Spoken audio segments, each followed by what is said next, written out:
The statements we're about to show you are from the Holy Qran, and is said to be the official, unchanged, pure word of God, revealed over 1400 years ago.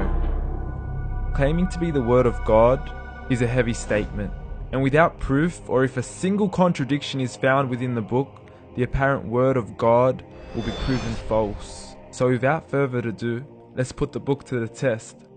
In the 23rd chapter, titled The Believers, from the 12th to the 14th verses, God is said to give a detailed description of how the human being is formed.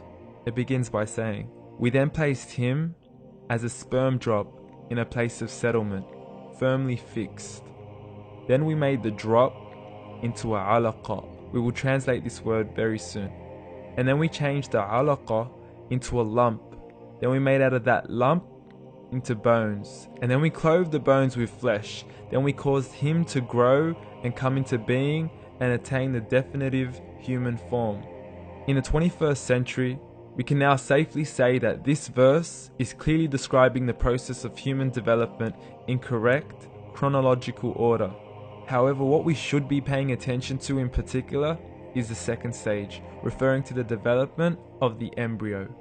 The specific word used to describe the embryo in this verse is the word alaqa.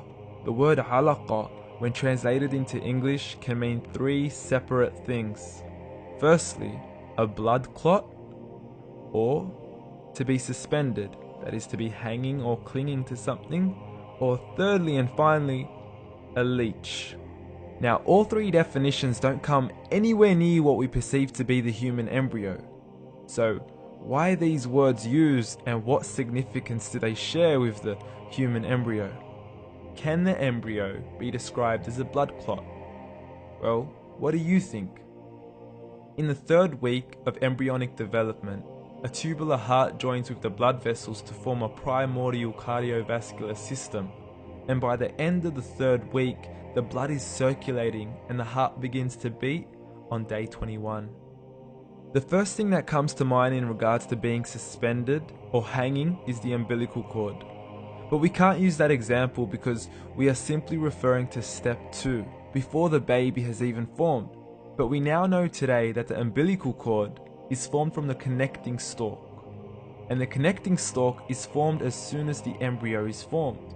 The embryo's connecting stalk has even been described by John Allen and Beverly Kramer as an object to suspend the developing embryo in the extra-embryonic column. So an embryo is suspended and does have a strong resemblance with the blood clot. What on earth would an embryo have to do with a leech? Figure A shows the structure of an embryo at 25 days. Figure B shows a leech. Now please note once again that the embryo in this stage is no greater than the size of a kernel of wheat. This is an X-ray of the embryo at 22 days. This is the internal structure of a leech. It's mind-blowing stuff, but you still haven't seen anything yet. This is the head of the embryo at 22 days. The detail you are seeing right now is absolutely impossible to be seen with the human eye and can only be seen with a microscope. This is the back end of a leech. There's no other words used to describe this other than mind-blowing. The pictures we have shown you are impossible to be seen with the human eye, or even to be predicted by the human mind. Once again, the verses we have shown you were revealed over 1400 years ago to a man who couldn't read nor write. Are these the words of God? Descriptions of the human embryo in the Qran cannot be based on scientific knowledge in the 7th century.